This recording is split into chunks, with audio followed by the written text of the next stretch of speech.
Governor Tony Evers making his way down the aisle, shaking hands with Democratic state representatives and senators on one side of the aisle, Republicans right now on the other side of the aisle. This is the time of the night when everybody's still friendly.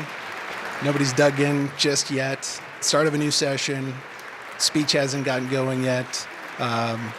It's all handshakes and smiles at this point of the evening. I will say that, ahead of this, there had been talk, whether it's naive to believe it could be true, that there would be some.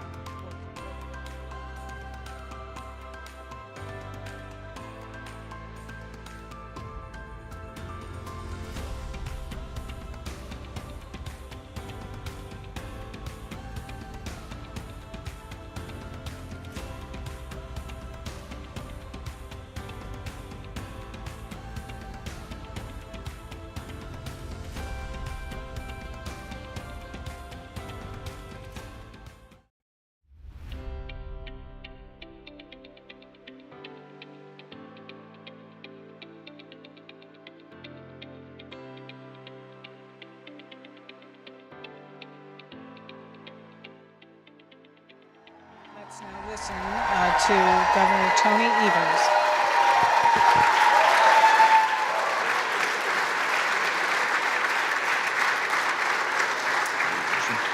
At this time, I introduce to you the Governor of the great state of Wisconsin, the Honorable Tony Evers.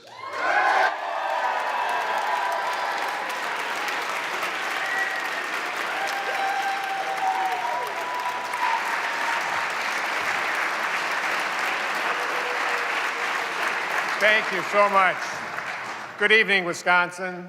Honorable Supreme Court justices, our great tribal nation leaders, constitutional officers, Major General Knapp, members of the Wisconsin National Guard and active and retired members of our armed forces, cabinet members, Senate President Kapenga, Majority Leader Lemieux, Minority Leader Agard, Speaker Voss and Minority Leader Neubauer, legislators, distinguished guests, and to all of the Wisconsinites joining us, whether you're here tonight or where you're in the gallery or watching from home, thanks so much for being here tonight.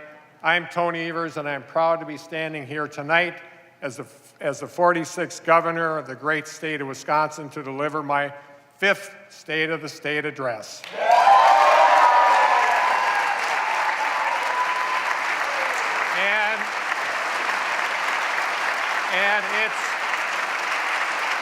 And it's good to be back. It's good to be back. My son Nick and his wife Landa are with us tonight, and my former kindergarten classmate Kathy is up in the gallery. We celebrated our 50th.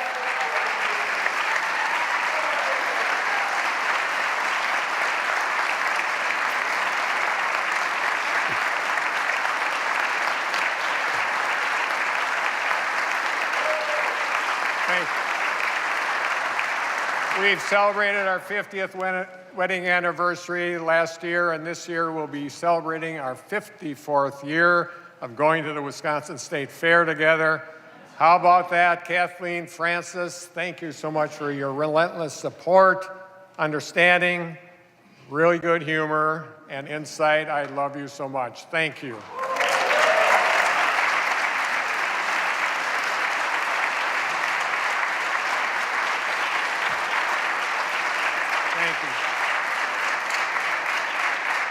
On May 29th, 1848, President Polk signed a bill making Wisconsin a state.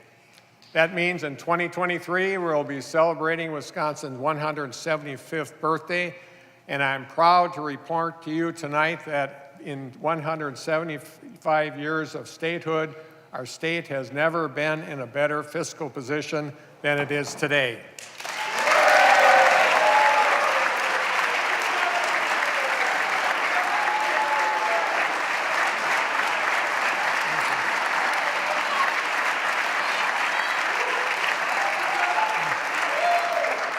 When we began our work together 4 years ago, our roads and bridges were in disrepair. We'd sent back tens of millions of dollars of your tax dollars to Washington, D.C. that could have been used to expand high-speed internet. Our school rankings dropped to 18th in the country at one point. Support for our university system had been cut by hundreds of millions of dollars, and our state was not actively working to address climate change or invest in clean energy. Well, I am proud to say that the state of our state is much different today.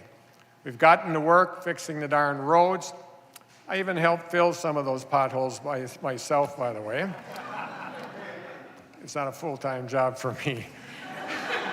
And I stand here tonight, I'm proud to report we've worked together to repair and improve over 5,800 miles of roads and nearly 1,600 bridges across our state.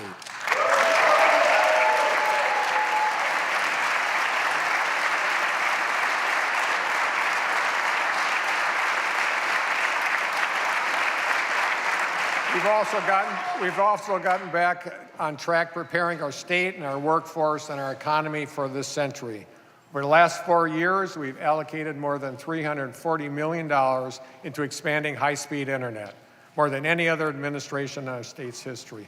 More than 387,000 homes and bridges will have new or improved access to reliable high-speed internet, and I want to double that number by the end of this term.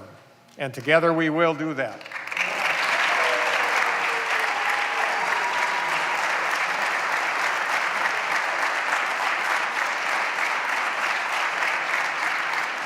We've also created the Council on Health Equity and charged them with preparing a blueprint for reducing and eliminating health disparities across our state.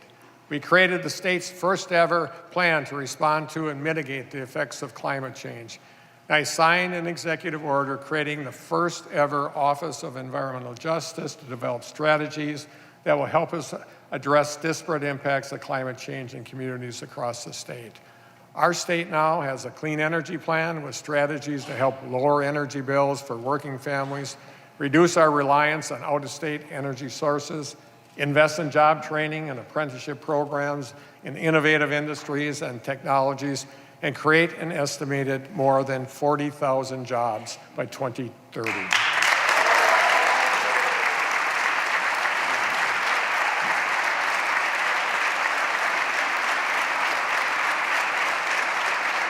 I've also kept my promises. I vetoed every bill before me that restricted reproductive freedom.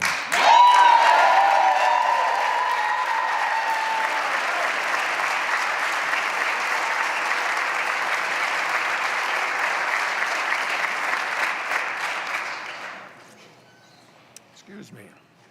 We've also delivered a 10% tax cut for working families. We increased investments in our public transit and our university system and technical college. We've convened a Blue Ribbon Commission to help develop solutions and create opportunities for Wisconsin's veterans. And last October, we took the Commission's recommendations and announced $10 million to support veterans' mental health, create a rental assistance program for homeless veterans, and to expand veterans' access to skills and job training.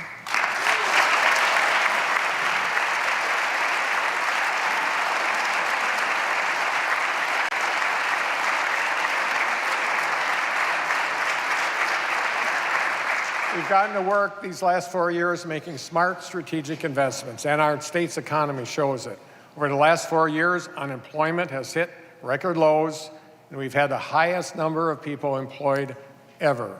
Our state has a AAA bond credit rating for the first time in about 40 years. That means we're able to get lower interest rates and save your tax dollars. Our general fund and rainy day fund both ended the last fiscal year at the highest levels ever in our state's 175-year history. We're now expected to end the current biennium with about $6.5 billion in our state coffers and over $1.7 billion in the rainy day fund.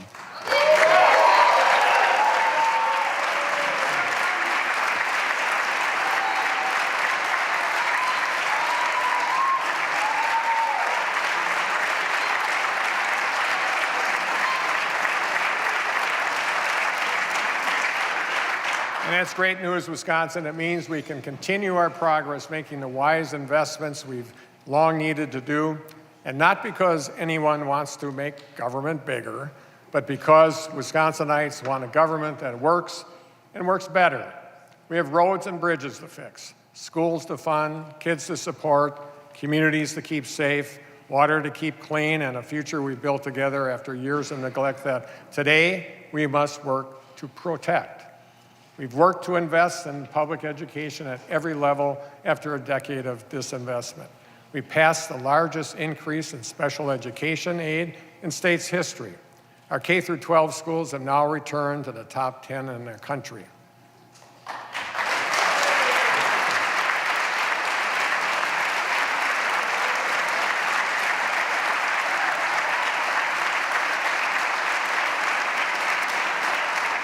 But we also know our current system is not sustainable. For years, communities have raised their own property taxes to keep their local schools afloat.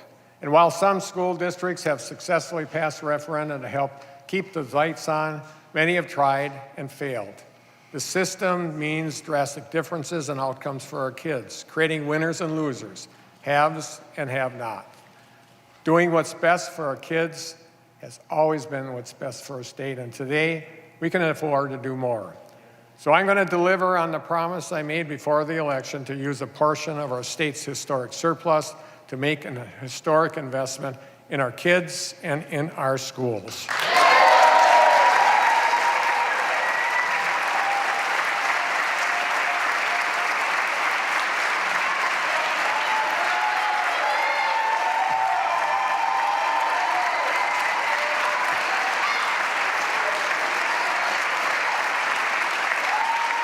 We're going to make targeted investments to improve reading and literacy outcomes and expand financial literacy curriculum across our state.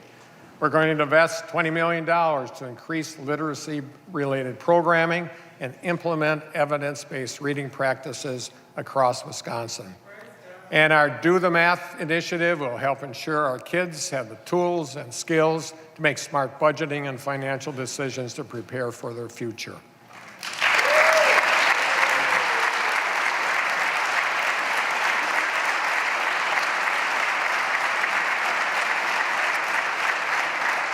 We also know that if we want to get our kids caught up and achieving at their highest potential, that we need to reduce and keep class sizes small. Schools need resources to retain experienced educators and recruit new talented folks to join in our classrooms. So I'm proposing a pathway to get experienced educators back into the workforce by making it easier for school districts to hire retired teacher and staff.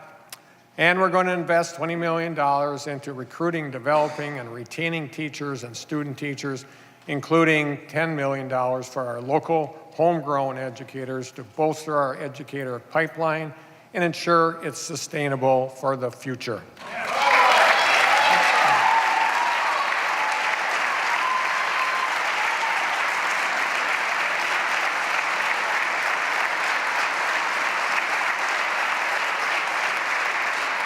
We also have work to do to get our kids caught up from the past few years. We all want to improve outcomes and ensure our kids are prepared for success. I believe that together we will, and we'll start by making sure our kids can bring their full and best selves to our schools and to our classrooms.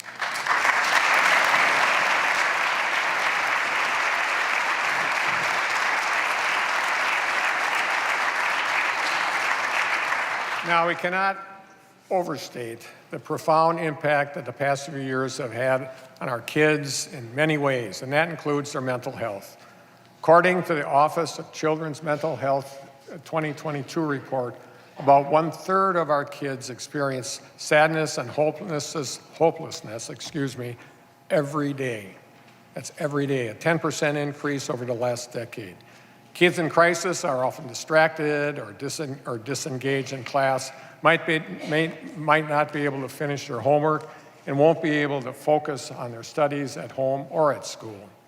Improving student mental health can also improve student learning outcomes and school attendance while reducing bullying, risky behaviors, violence, involvement in the juvenile justice system, and substance misuse. So over the last year, we've doubled our investment in our Get Kids Ahead initiative, investing $30 million of our federal pandemic relief funds to provide every Wisconsin's public school district with new resources to expand school-based mental health services. Tonight, I'm announcing we're going to make Get Kids Ahead a permanent state program, and we're investing more than $270 million to ensure every student has access to mental health services.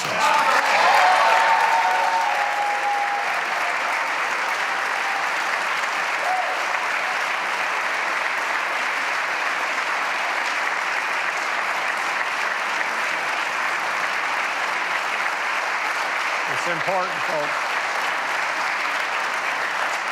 The last few years have affected our kids' mental and behavioral health and adults' mental health, too. We've seen a record high opioid-related overdose deaths, and Wisconsin's 988 Suicide and Crisis Lifeline received 6,000 calls just in the first month of its launch this past July.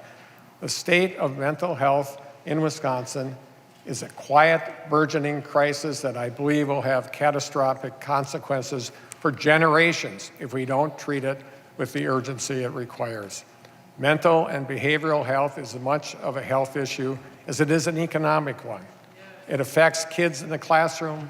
It affects workers being able to join and stay in our workforce. It affects whether folks are able to stay in safe housing or have economic security. It affects folks' ability to take care of and provide for their family and loved ones. So tonight, I'm declaring 2023 the year of mental health. And together with our Get Kids Ahead initiative investment, we'll be making an overall investment of about $500 million to expand access to mental and behavioral health services for the people of Wisconsin.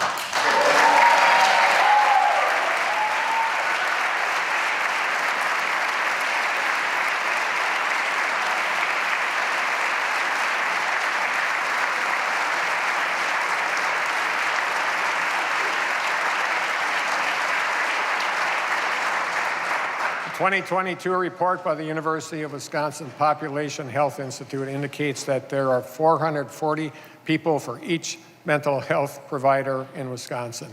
And even before the pandemic, a 2019 report from the Institute indicated that 55 of Wisconsin's 72 counties have significant shortages of psychiatrists.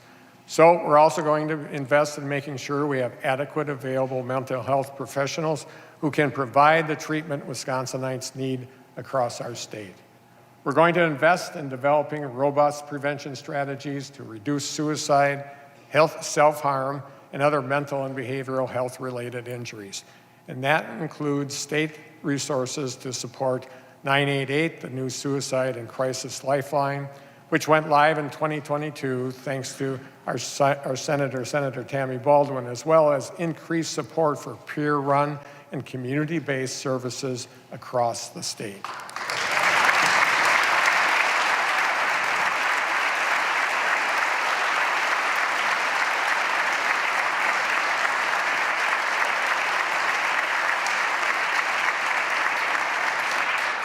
Mental health deals with everybody here, you know, not just this side also. We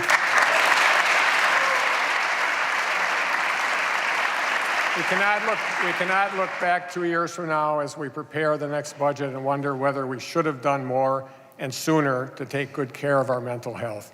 Let's take this seriously and let's start today.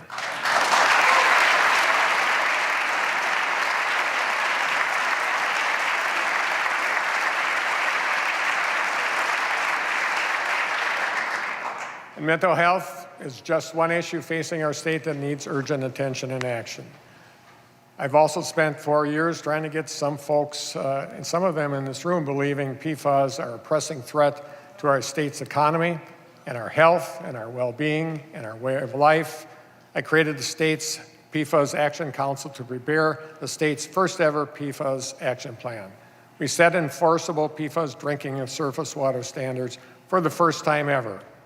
Attorney General Call and I have filed a lawsuit against more than a dozen defendants who we believe contributed to PFAS contamination and make sure Wisconsinites won't have to foot the bill for cleaning it up. I also directed $10 million that will help get PFAS, nitrates, and other harmful contaminants out of about 1,000 private wells in Wisconsin.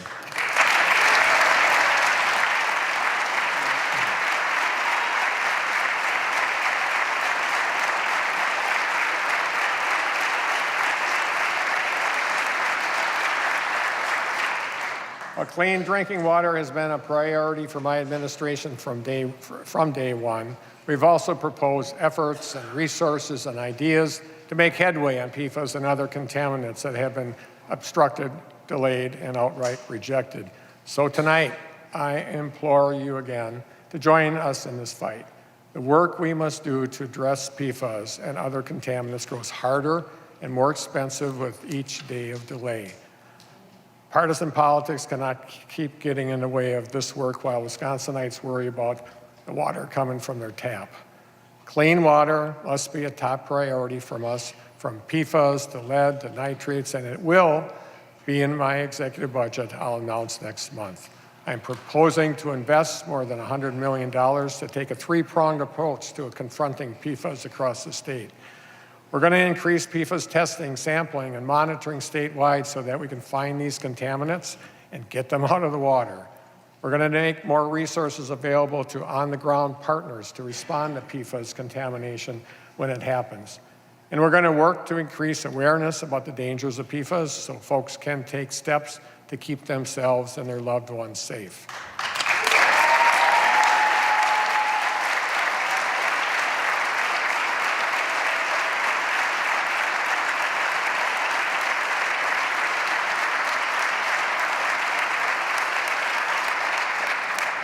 Whether it's PFAS and clean water, supporting our farmers and our agriculture industry, finding more district attorneys and public defenders, expanding access to affordable housing and childcare, every level of government must be working together to address the challenges facing our state. And the state must do its part if we want our local partners to help us with this important work. But we also know that for the last decade, local communities have been asked to do more with less. State aid has gone down while costs have gone up. While help from the state was cut by more than 9%, public safety costs have skyrocketed more than 16%. Communities across Wisconsin have made difficult decisions to cut critical services, including public safety. Last fall, I announced a plan to invest over $100 million to help our local governments fund essential services and communities across our state. And that includes a new $10 million program to help specifically fund public safety services like EMS, police, and fire. The bottom line for me has always been making sure our communities have the resources they need to meet basic and unique needs alike.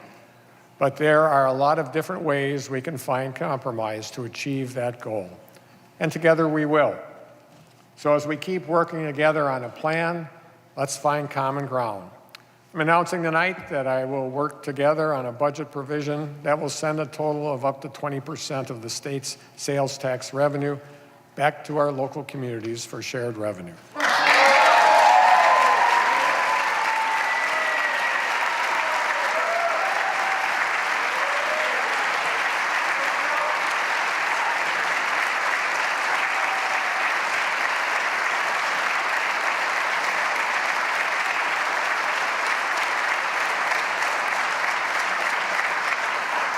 This commitment will ensure our communities will see growth in shared revenue in the future after years of state investment not keeping up with their community needs. And it means more than $500 million more per year in new resources to invest in key priorities like EMS, fire and law enforcement services, transportation, local health and human services, and other challenges facing our communities.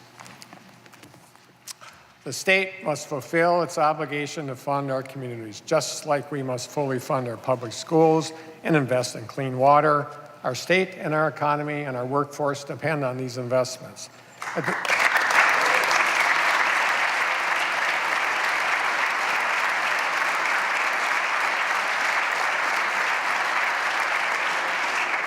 At the same time, just because we're in the greatest fiscal position in the state's history doesn't mean we can afford to be careless. Wisconsinites have to work too hard and have gone through too much for us to return to austerity. Now is the time to stay prudent, to save smart, and be bold with reasonable investments to keep building a lasting legacy of prosperity. So cutting taxes is part of our agenda, just as it has been for the last 4 years. We've kept more money in Wisconsinites' pockets and delivered the largest tax cut in state's history. And we can do more. But I also want to be clear tonight, splurging $3.5 billion to hand out to big breaks to the wealthiest 20% of earners isn't responsible. It's a bit reckless.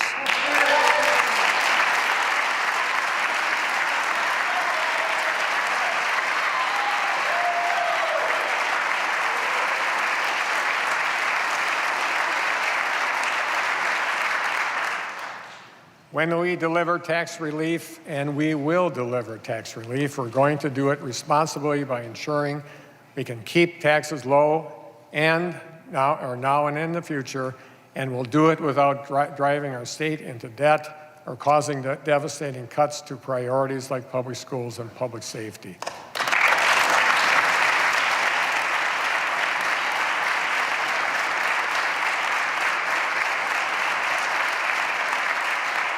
Spending billions on a flat tax isn't a workforce plan or an economic development plan. We need to bolster the middle class. We need to maintain our economy's momentum. And we need to reduce barriers to work and recruit and retain talent to address our state's workforce challenges. We have a plan to responsibly address all three priorities, and we can begin here tonight. A key priority in our strategy for investing federal pandemic aid was supporting Wisconsin's small businesses, our workforce, and long-term economic development. And we were successful. A new 2023 report shows that as a share of aid we received under the American Rescue Plan Act, Wisconsin ranks #1 in the country for both the aid we directed to support businesses and aid we directed towards economic development.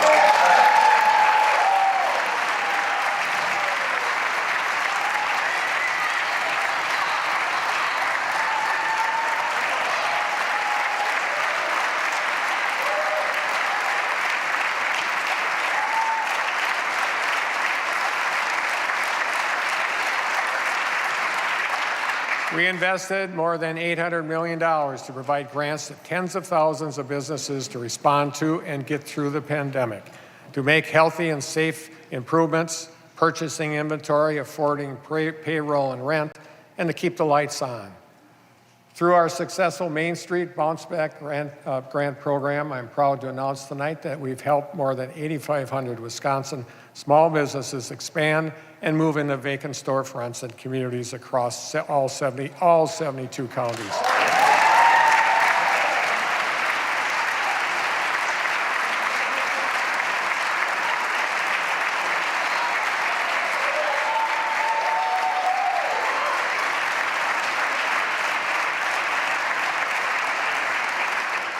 If you travel around the state like I do, you can literally see the transformative impacts these investments have made in corridors and communities across Wisconsin.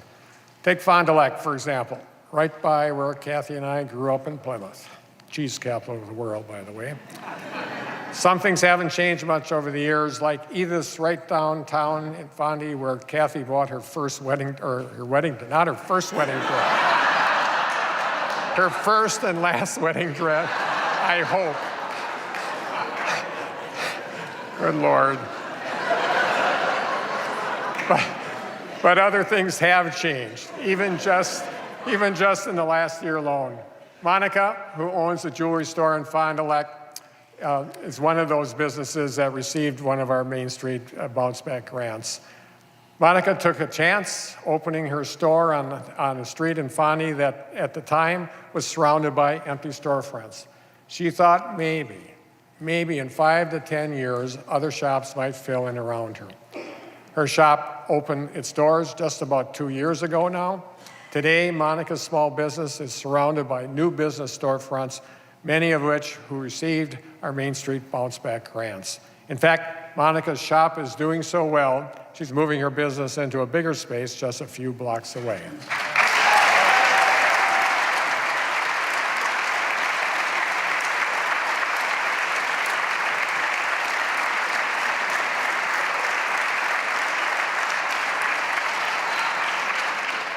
And this next one is good for everybody. When I visited Monica's shop, she told me I could never have done this in Florida or California. And she's probably right. But even 4 years ago, this dream might not have been possible in Wisconsin either. When we began our work together, Wisconsin was among the worst states in the country for startup creations. But much like downtown Fondy, Wisconsin's changed a lot since then. Since 2019, we've seen significant increases in business startups. New business formations increased to more than 71,000, and that's a 42% increase between 2019 and 2021.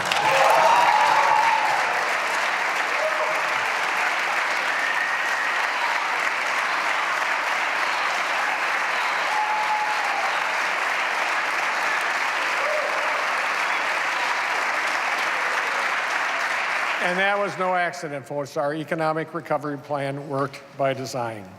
We knew that small businesses make up more than 99% of Wisconsin businesses. We knew that small businesses employ nearly half of Wisconsin workers. We knew that small businesses are more than likely to hire locally, reinvest locally back into the community, buy their supplies locally.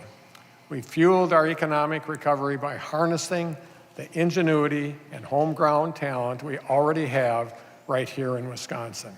It's why our focus must continue to be building our economy from the ground up, starting with our small businesses, our main streets, and the hearts of our community.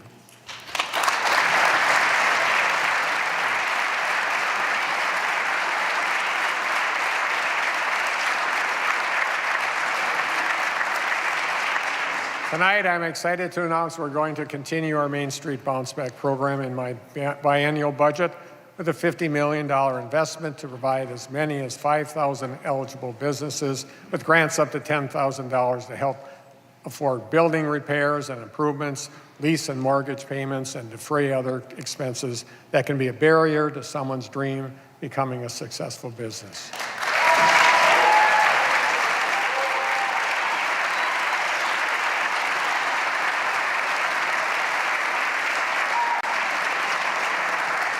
We're also going to ensure that more than 8,500 small businesses who've already received Main Street Bounce Back grants continue to thrive by investing up to $5 million into providing technical assistance, mentorships, educational training to these small business owners to ensure they have the support they need to continue their success.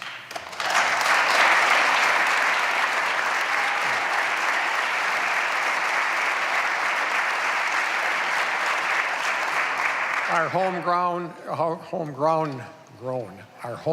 innovators and entrepreneurs also need homegrown talent to support our local businesses and our local economies. And that's what has been a top priority for us these past 4 years. We had record high job numbers in 2022 in really important sectors like construction, wholesale trade, professional, scientific, and technical services, and transportation and utilities. Our registered apprenticeship program last year had the highest number of participants ever in our state history. And last year we added 14 new career pathways to our youth apprenticeship program, construction, agriculture, health science and health engineering.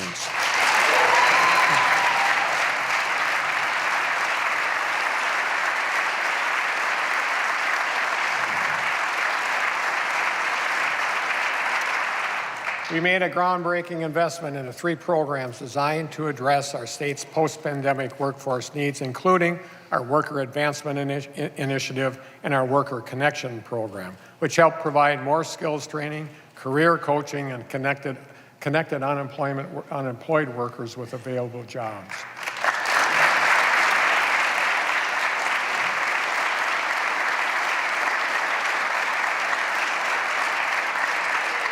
We also recognize that we cannot solve our workforce challenges with a one-size-fits-all from Madison approach.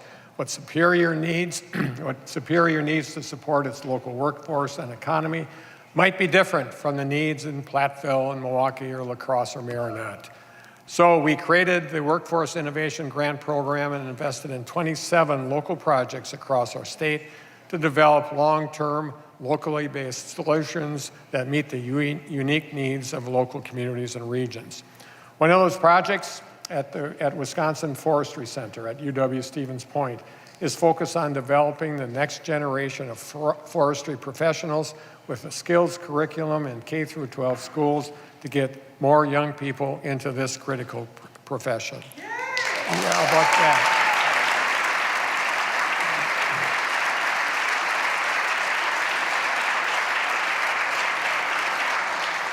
Another project with the Waupaca County Economic Development Corporation is expanding transportation services to make sure workers can get to work and around the clock, even third shift.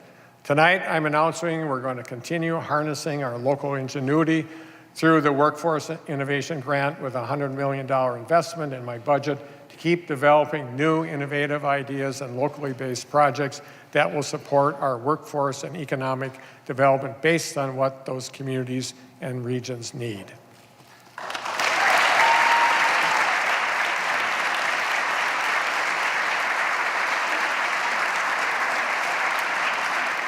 We're also going to invest $10 million in an initiative led by the Wisconsin Economic Development Corporation to collaborate with industries in every sector of our state's economy to develop and implement initiatives to retain and attract talented workers.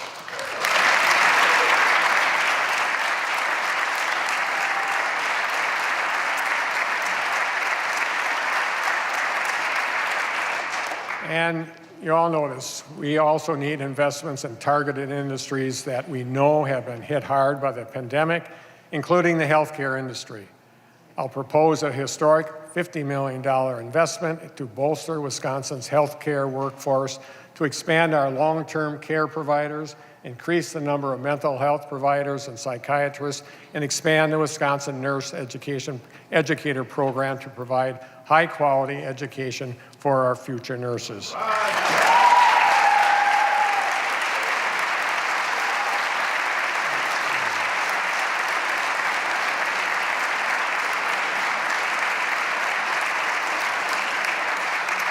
Finally, our state's clean energy plan provides a blueprint for skills training, apprenticeships, and creating good-paying, family-supporting jobs by investing in new, innovative industries and technologies. So we're going to invest nearly $10 million to expand clean energy job training and reemployment and reducing barriers for folks joining our clean energy workforce.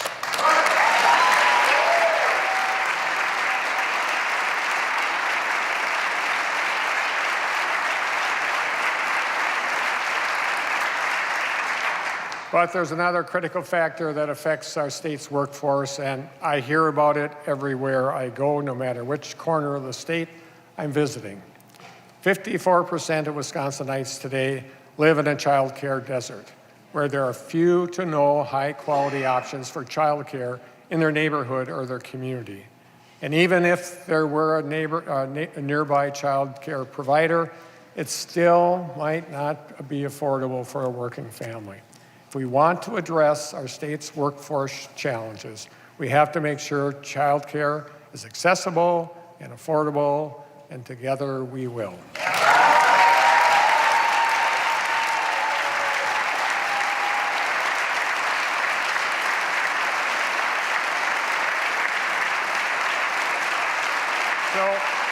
So the first thing we're going to do to deliver on my promise to expand the Child and Dependent Care Credit, which will provide nearly $30 million in tax relief to more than 100,000 Wisconsinites.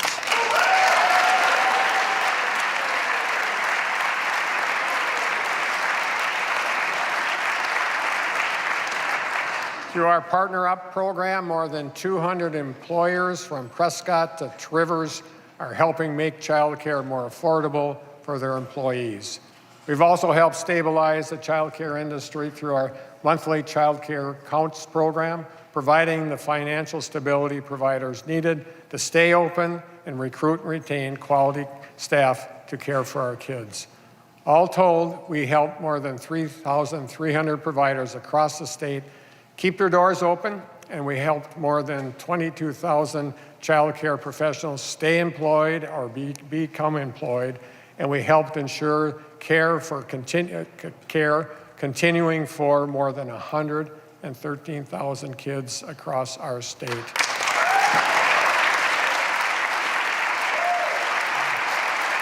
That's a big deal, folks. That is a big deal. These two programs made a big difference in the lives of kids and working families across the state. But the reality is that the federal funds that support them won't last forever. So we'll be continuing these programs to keep child care affordable and accessible in my budget. We're going to provide more than $340 million for child care accounts so providers can have the financial stability they need to keep the lights on, pay their workers fair, competitive wages, and continue to provide high-quality care to kids across the state.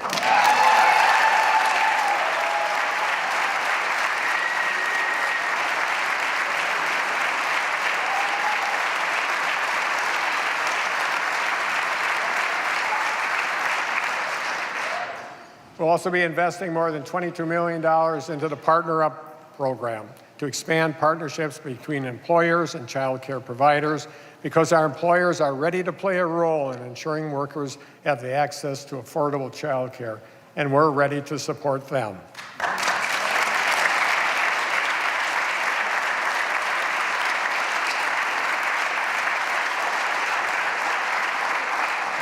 Wisconsin, we face much work ahead of us, but there is much opportunity. We can do big things in our next 4 years together, and if we are inspired, not by power, but by partnership, if we are dedicated, not to selfish interests, but to self-sacrifice, if we can forge new paths, not through conflict, but through collaboration, then together we will.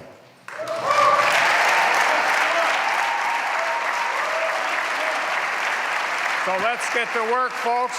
Thank you so much, and on Wisconsin. Thank you. UW Marching Band, take it away.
you.